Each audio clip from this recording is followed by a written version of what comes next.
नमस्कार। जनपद पे आप सभी का बहुत बहुत स्वागत है। आपके साथ मैं हूं लावनी विनीत। जनमत यानी वो मंच जहां पर हम उन मुद्दों को उठाते हैं जो सीधे आपसे सरोकार रखता है, जो सीधे देश से सरोकार रखता है, और उन मुद्दों को उठाते हैं जिस पर हम आपकी राय मतों के माध्यम से भी रखते हैं। आज जनमत में हम एक ऐसे मुद्दे को उठाने वाले हैं जिसकी चर्चा सड़क से लेकर संसद तक हो रही है, जिस पर खूब जमकर राजनीति हो रही है, जिसे लेकर बहुत सारे प्रश्न हैं और उन प्रश्नों का जवाब दरअसल राजनीति से मिल रहा है। लेकिन असल में जवाब है क्या, वो जानने का ही आज प्रयास करेंगे। हम बात कर रहे हैं देश की एक बड़ी महत्वपूर्ण योजना अग्निवीर योजना की। अग्निवीर योजना जब से सामने आई है तब से हमने लगातार देखा कि विपक्ष लगातार इस योजना को लेकर कई सवाल उठाता रहा। कई तरीके से यह भी कहा गया कि इस योजना से देश की राष्ट्रीय सुरक्षा खतरे में पड़ रही है। अग्निवीर योजना से देश के युवाओं को छला जा रहा है।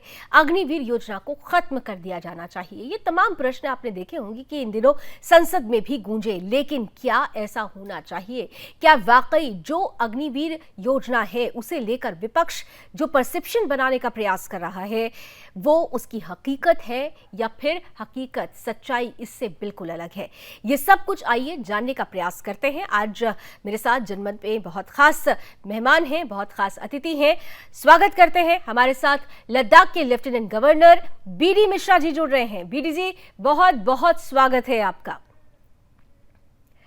सर, जैसा कि मैंने अपनी ओपनिंग में ही ये बताया और देश भी ये देख रहा है कि अग्निवीर योजना जब से आई है, ये योजना अपनी अच्छाई के लिए कम, अपनी कमियों के लिए ज्यादा जानी गई, और इन कमियों को उजागर करने में विपक्ष का बहुत बड़ा रोल रहा। लेकिन सबसे पहले इसीलिए मेरा प्रश्न आपसे ये होगा कि देश के सामने बहुत क्लियर हो जाए फंडा कि आखिर अग्निवीर योजना है क्या, इसका उद्देश्य क्या है, और किस उद्देश्य को, किस मूल भावना को रखकर इसे देश के सामने रखा गया। बीडी मिश्रा जी। अग्निवीर योजना का जो उद्देश्य है वो डायरेक्ट कनेक्टेड है भारत की जो सेनाएं हैं उनके एफिशिएंसी से, उनके कारगर होने से, उनकी क्षमता से। यह सबको मालूम है कि कोई भी आर्मी यदि जवान होगी, यंग होगी, तो अच्छा लड़ाई लड़ेगी, क्योंकि उम्र एक बहुत बड़ा फैक्टर मनुष्य के लाइफ में होता है। उसमें क्षमता, उसमें कुर्बानी की एक मादा, उसमें एक बढ़ चढ़ काम करने का इरादा, यह तीनों चीजें होता है अगर आदमी जवान होता है। तो अग्निवीर योजना का उद्देश्य यह है कि हम अपनी आर्मी को जवान रखें। एक दूसरा, इसका जो दूसरा बड़ा पक्ष है वो ये है कि इसमें जो लोग आएंगे उनका क्या रोल होगा, उनकी क्या क्षमता होगी, उनके क्या कल्पनाएं होगी, उनकी क्या सोच होगी, उनकी क्या एक्सपेक्टेशन होगी, यह दूसरा प्रश्न आता है। तो पहले प्रश्न का तो साफ जवाब यह है कि यह अग्निवीर योजना यह भारत की सुरक्षा को बेहतर बनाएगी, इसमें कोई शक नहीं है, दो राय नहीं है। भारत की सेनाओं को यंग बनाएगी, कोई दो राय नहीं है। अब उनकी बात जो कि इसमें आ रहे हैं, तो उनकी बात के बारे में, उनके बारे में मैं ये कहना चाहूंगा कि वो 4 साल की ट्रेनिंग करेंगे। 4 साल की उसमें ट्रेनिंग करेंगे और उनकी सर्विस भी होगी।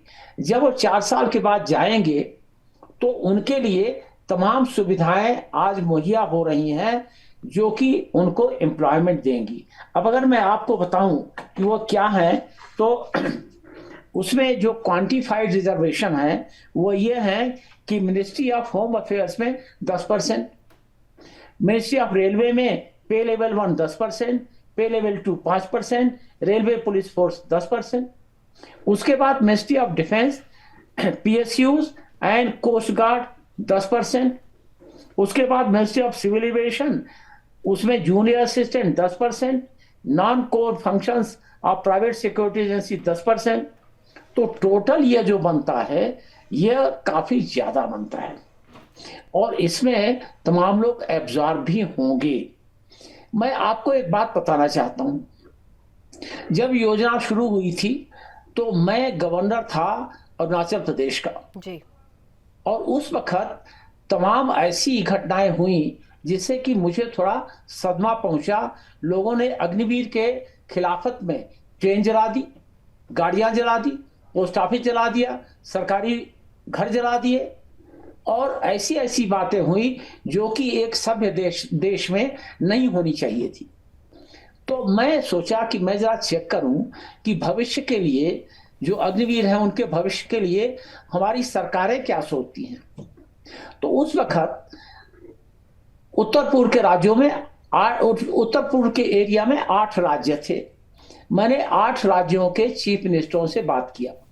मैंने कहा कि जब ये अग्निवीर लोग 25% वहां ऑब्जर्व हो जाएंगे, 75% जब आएंगे तो उनके लिए आप क्या करेंगे। ऐसा कोई चीफ मिनिस्टर नहीं था उस वक्त जिसने हमको यह नहीं आश्वासन दिया कि हम उनको एब्जॉर्ब करेंगे, जो हमारे स्टेट के हैं वहां आते हैं वहां से हम एब्जॉर्ब करेंगे। नहीं तो बीडी जी, देखिए बीडी जी, मैं इसी से जुड़ा हुआ, क्योंकि देखिए बहुत सारी ऐसी भ्रांतियां हैं जिसे दूर करना ही सरकार के लिए बड़ी चुनौती है। जैसे आपने कहा कि एब्जॉर्ब करना ये आप लोगों का उद्देश्य है और आपने उद्देश्य के लिए, उस उद्देश्य प्राप्ति के लिए लक्ष्य भी रखा है। आपने अभी बताया भी कि किन किन मंत्रालयों में बाकायदा इसकी सुविधा है, लेकिन ये परसेप्शन अभी तक पूरी तरह से क्लियर नहीं हो पाया है, ये मैसेज क्लियर नहीं हो पाया है। अभी भी विपक्ष ये कहता है कि 4 साल के बाद जो युवा हमारा सेना में था वो अनएम्प्लॉयड हो जाएगा। अभी आपने अगर देखा हो तो बहुत दुखद घटना इधर बीते हफ्तों में आई कि एक युवा ने तो बाकायदा सुसाइड कर लिया, ये सोच के कि उसके भविष्य का क्या होगा। तो ये जो परसेप्शन है, नेगेटिव नैरेटिव जो है वो अभी सेट हो चुका है। आप उस परसेप्शन को कैसे तोड़ेंगे? कितने ऐसे अग्निवीर हैं जिनके लिए आपने जैसे कहा कि बहुत सारे स्टेट के मुख्यमंत्री हैं जो ये कह रहे हैं कि उनको एब्जॉर्ब कर लिया जाएगा। क्या उनकी तरफ से आप लोगों के सामने रोड मैप दे दिया गया है? क्लैरिफाई करिए सर प्लीज। एक बात यह मैं कहना चाहूंगा कि किसी चीज को क्लैरिफाई करना एक पॉइंट होता है, एक पक्ष होता है। उसको न समझना, जानबूझ के न समझना, जानबूझ के कंट्रोवर्सी उस पर खड़ा करना दूसरा उसका साइड होता है। मैं ये नहीं कह सकता हूं आज कि इसमें कहां तक क्या हो रहा है, लेकिन यह बात तय है कि जब डिफेंस मिनिस्टर, देश के रक्षा मंत्री पार्लियामेंट में खड़े होके एक भाषण देते हैं या आश्वासन देते हैं या एक आंसर देते हैं और उसी को कहना कि ये गलत है, पार्लियामेंट में जब बोल रहे हैं तो मैं क्या समझूं कि हम समझा नहीं पा रहे हैं या लोग समझना नहीं चाहते हैं। क्योंकि ये बातें जो मैं बता रहा हूं, ये बातें बहुत दिनों से तीनों, हमको याद है, तीनों सेना के चीफ बैठ करके डिफेंस सेक्रेटरी के साथ उन्होंने एक प्रेस कॉन्फ्रेंस होल्ड की थी और इन बातों को उन्होंने समझाया था। लेकिन यह कंट्रोवर्सी स्टॉप नहीं होने देना चाहते हैं। प्रोबेबली आज संभवतः ऐसा लग रहा है।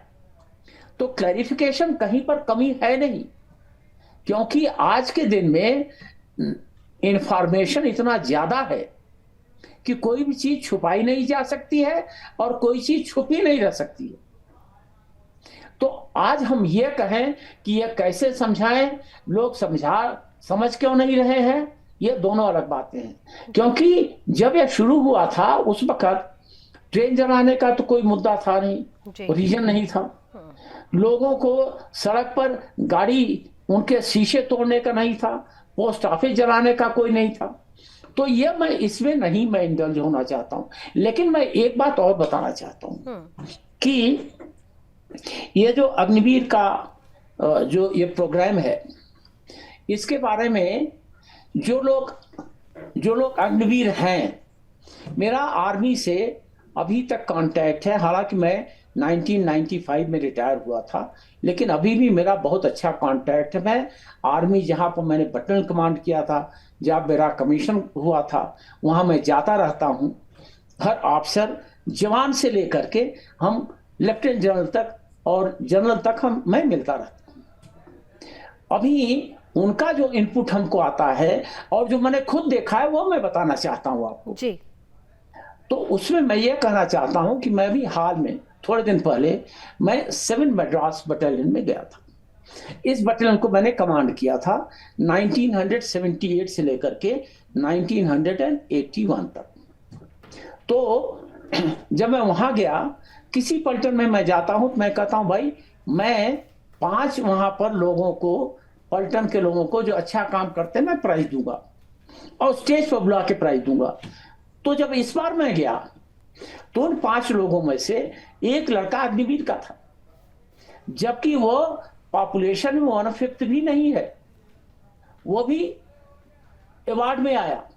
फिर जितने भी अग्निवीर के लोग थे उनसे मैंने बात भी किया, क्योंकि उनको बुलाया गया था कि भाई बात करो। और जो भी मैं रिपोर्ट मुझे मिल रही है कि अग्निवीर वाले अपनी ट्रेनिंग, पलटन में काम, पलटन में डिसिप्लिन, अपना खुद की जिम्मेवारी कैसा निभा रहे हैं, तो इसमें लोग उनकी बड़ी प्रशंसा कर रहे हैं। पहले जवान का कंपटीशन अपने से होता था कि आज मैंने बीपीईटी में जो रन किया जी। वो मैंने 9 मिनट में किया, कल मैं इसको 8 मिनट में करूंगा। आज जो अग्निवीर का जवान है वो कहता है कि मेरा कंपटीशन मुझसे तो है ही, मेरा कंपटीशन मेरे साथियों से भी है कि मैंने प्रूव करना है कि मैं बेटर हूं। अब आप ये सोचिए कि जब पूरे अग्निवीर ये भावना लेके 4 साल काम करते हैं तो उनका as human being, as a young man, उनका क्या लेवल हो जाता होगा। उनकी ट्रेनिंग, उनका कॉम्पिटिटिव नेचर, उनका एब्जॉर्प्शन, उनको गाइडेंस और उनको जो माहौल मिलता है यूनिट में, regimental spirit, that is loyalty, वो कितनी बढ़ती होगी। तो जब वो बाहर आएंगे तो जो मैंने कहा वो परसेंटेज तो मिलेगा ही। मान लो नहीं मिला, तो वो जब किसी सिविल फर्म में जाएंगे कोई इंटरव्यू में, उन्हीं के साथ एक लड़का दूसरा आएगा जो उसी डेट ऑफ बर्थ का है, तो किसको लेगा वो आदमी? वो कहे भाई हम तो इसको प्रेफर करेंगे। तो क्या हुआ है कि they have been prepared at the cost of, उनको तैयार किया गया है सरकारी कॉस्ट पर, एक अच्छे माहौल में, to be a better person and to be the best person to be hired. सबसे अच्छा आदमी हायर हो जाए ऐसे सिविल सोसाइटी में या ऐसे बिजनेस प्रेमिसेस में जिसका कोई मुकाबला नहीं। जी, लेकिन सर देखिए, ये इसमें तो कोई दो राय नहीं है कि 4 साल के बाद जो युवा सामने होगा वो एक बहुत अलग युवा होगा, उसका कोई सानी नहीं होगा। लेकिन इन सब के बीच में मुद्दा ये उठता है कि आपने कहा कि सेना को जवान रखना, ये लक्ष्य रखा गया और इस लक्ष्य की उद्देश्य पूर्ति के लिए ही अग्निवीर योजना को आधार बनाया गया। लेकिन बहुत सारे ऐसे लोग हैं जो ये कहते हैं कि ये दरअसल राष्ट्रीय सुरक्षा के साथ खिलवाड़ हो रही है, क्योंकि ऐसी परिस्थिति में अगर युद्ध की नौबत आती है तो युद्ध को लेकर जो प्रभावशीलता होगी, जो भावना होनी चाहिए वो भावना नजर नहीं आएगी, प्रभावशीलता कम हो जाएगी। क्या ऐसा है? अग्निवीर योजना को लेकर ये बात भी आती है सामने। क्या आप बिलीव करती हैं क्या? नहीं सर, मैं बिलीव नहीं करती हूँ, लेकिन देश में अगर ये प्रश्न उठता है तो इसका जवाब तो चाहिए होगा। मैं आपको एक्सप्लेन कर रहा हूं जी। देखिए 1962 वार के बाद मैं उस वार में था। उसके बाद इमरजेंसी कमीशन आई थी, शॉर्ट सर्विस कमीशन आई। तो 65 की वार हुई और 71 की कारगिल वार हुई। इसमें जो मैक्सिमम गैलेंट्री अवार्ड मिले वो इन्हीं लोगों को मिले। यही जो शॉर्ट सर्विस कमीशन के थे या इमरजेंसी कमीशन थे या ऐसे लोग थे। क्यों? क्या उन्होंने ये सोचा कि मैं शॉर्ट सर्विस कमीशन का हूं इसलिए मैं क्यों लड़ूं?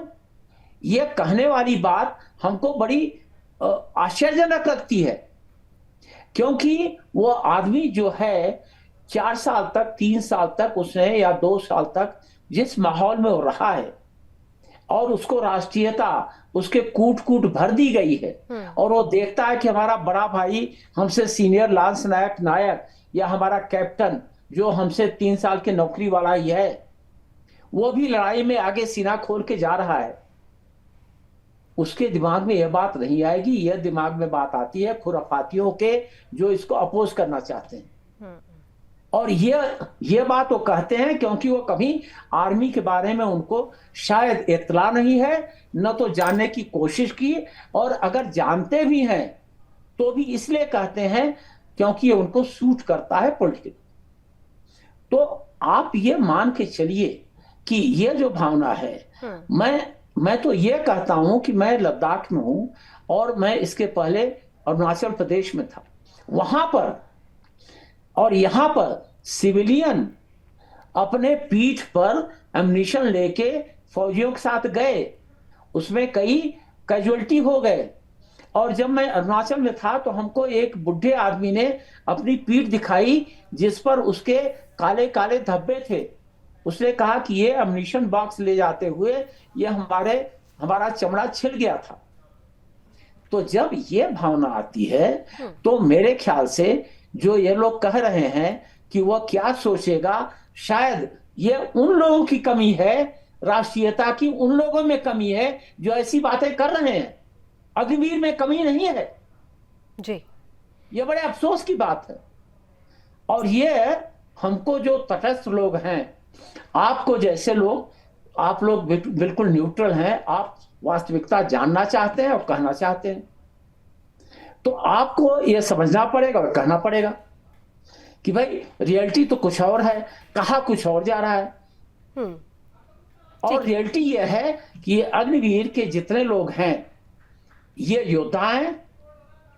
ये कभी भी, भारत चाहता नहीं है कि लड़ाई हो, लेकिन अगर होगी लड़ाई तो यही लोग ऐसा लड़ेंगे कि जितने गैलेंट्री अवार्ड होंगे उसमें शायद इनका शेयर बहुत ज्यादा रहे। ये योद्धा तो है सर, लेकिन यही बात तो कही जा रही है कि अगर युद्ध जैसी स्थिति होती है और इन योद्धाओं को अगर युद्ध लड़ना पड़ता है और अगर उसमें अगर इनको अपनी ये देश पर कुर्बान होते हैं, वीरगति को प्राप्त होते हैं, तो इन्हें क्या शहीद का दर्जा, बलिदानी का दर्जा मिलेगा? ये बड़ा प्रश्न है, मूल प्रश्न है सर।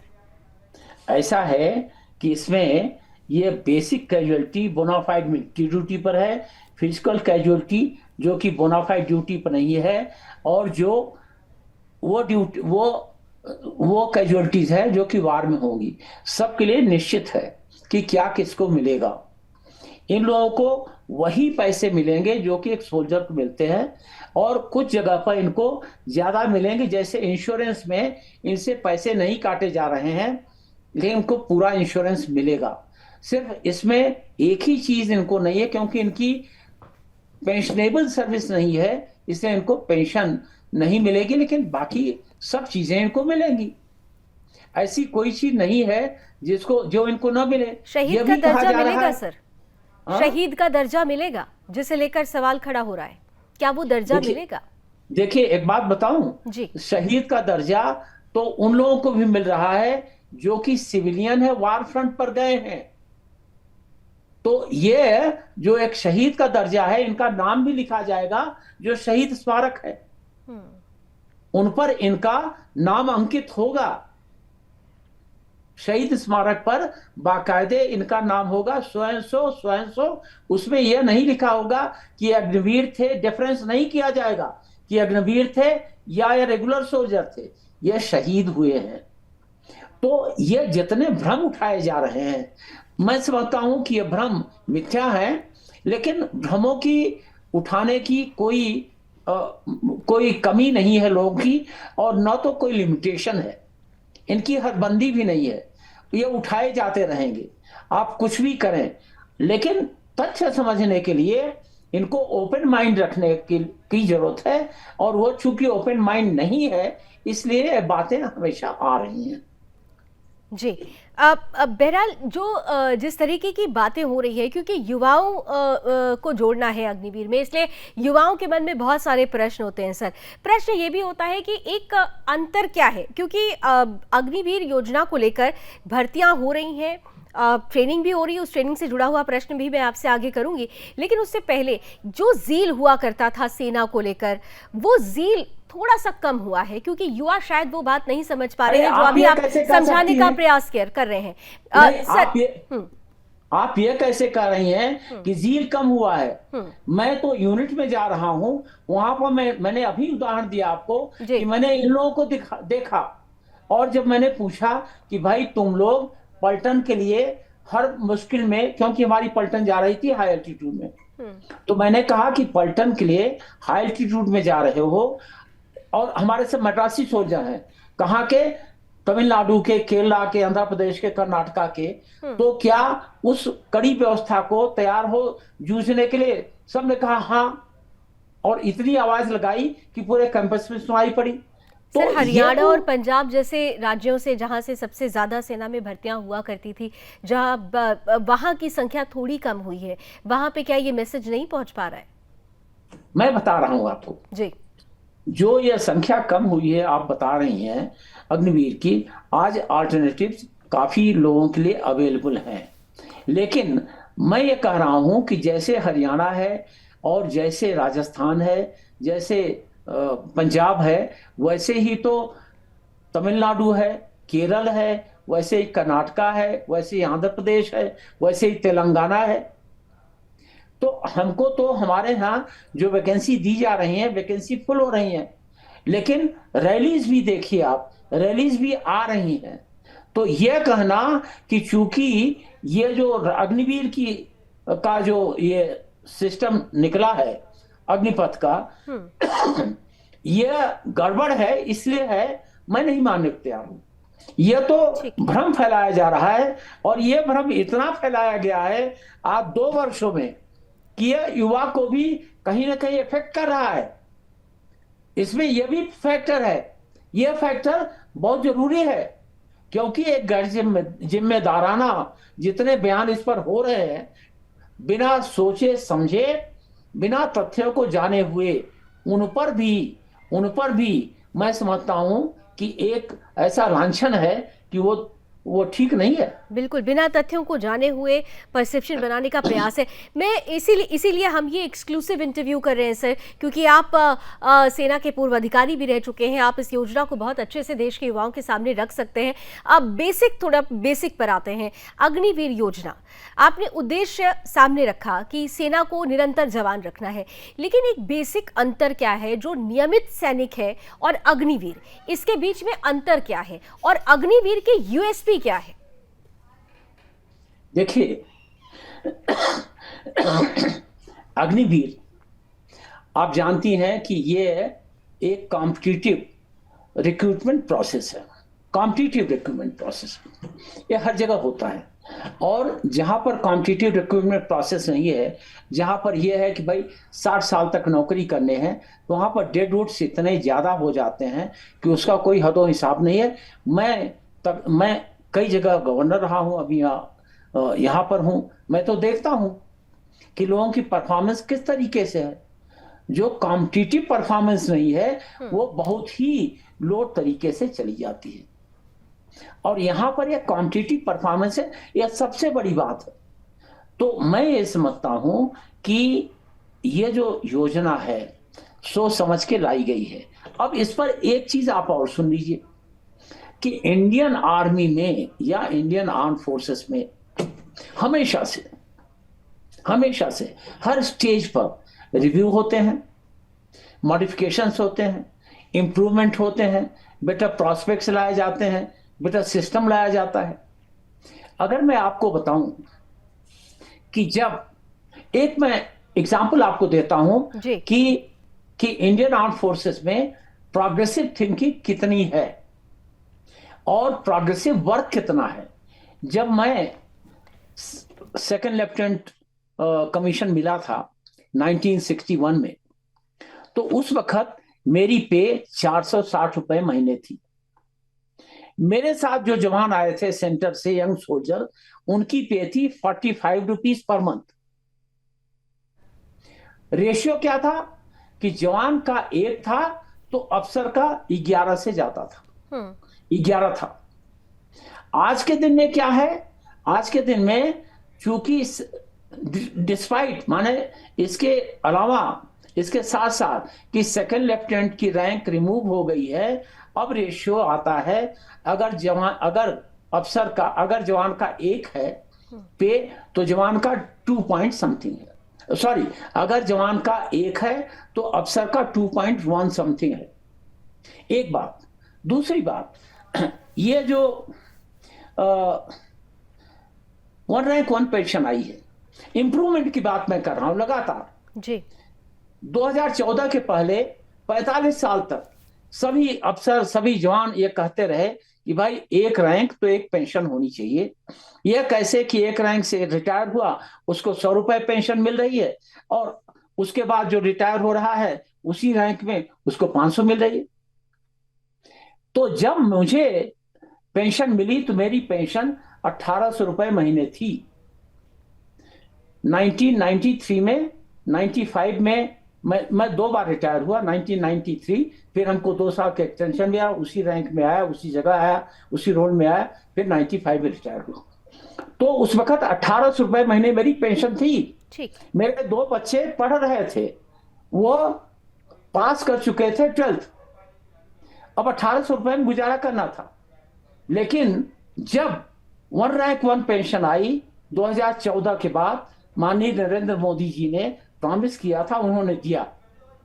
तब जब मैं गवर्नर हुआ उस वक्त मेरी जो पे थी, पहली पे आई, वो पेंशन से सिर्फ 6000 रुपए ज्यादा थी। आज के दिन में प्रोग्रेसिवली जो रिफॉर्म हो रहे हैं इंडियन आर्मी में, कोई भी आदमी नहीं कह सकता है कि मैं अपनी पेंशन में नहीं रह सकता हूं या मेरी पेंशन कम पड़ रही है, अगर उसकी ठीक आदतें हैं जी।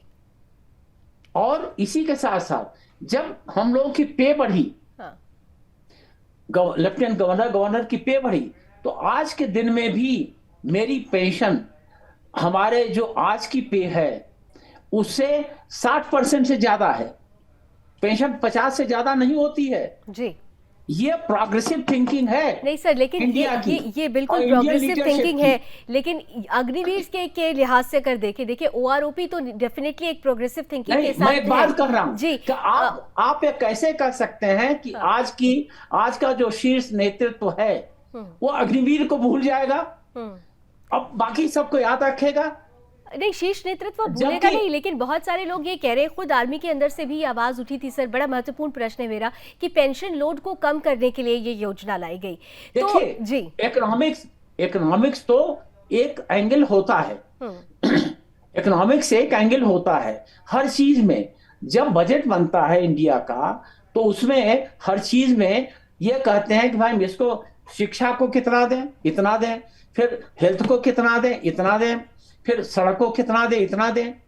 तो ये चीजें कंसिडर होती हैं, और ये जो देश नहीं कंसिडर करता है वो देश उसी तरीके से जाएगा जैसे कि हंगरी गया था जी।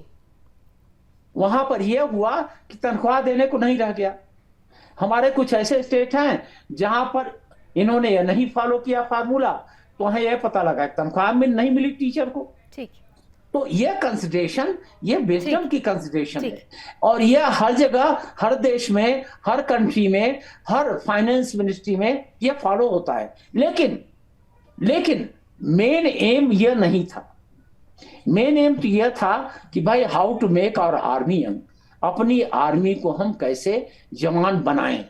ठीक है। अब वो जब हम जवान बनाने के लिए चले तब लोगों ने यह कहना शुरू कर दिया, अरे तो बड़ा गड़बड़ है, बिना सोचे समझे कि है क्या। आज भी मैं दावे से कर सकता हूं कि तमाम लोग हैं, और मेरे ख्याल से सभी लोग हैं जो ये जानते हैं कि ये क्या है, लेकिन विरोध के लिए विरोध करना, ये बात सामने आ रही।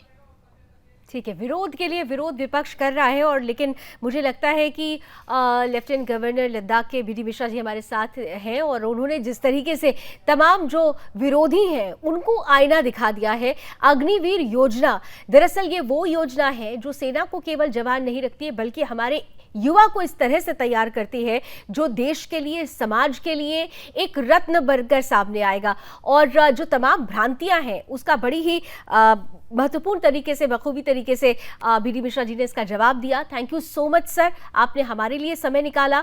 हमारे पास समय की कुछ सीमाएं हैं, लेकिन इतना जरूर है कि इस सीमित समय में भी अग्निवीर योजना को लेकर जो भ्रांति फैलाई जा रही है, जो कंफ्यूजन क्रिएट किया जा रहा है, उन तमाम भ्रांतियों और कंफ्यूजन्स के ऊपर आज एक ऐसा जवाब आया है जो सीधे तौर पर युवाओं तक पहुंचेगा। अग्निवीर योजना से जुड़ने वाले उन तमाम युवाओं को ये इंटरव्यू एक बार नहीं, बार बार देखना चाहिए, क्योंकि अग्निवीर योजना केवल 4 साल के लिए नहीं, आने वाले संपूर्ण भविष्य के लिए है।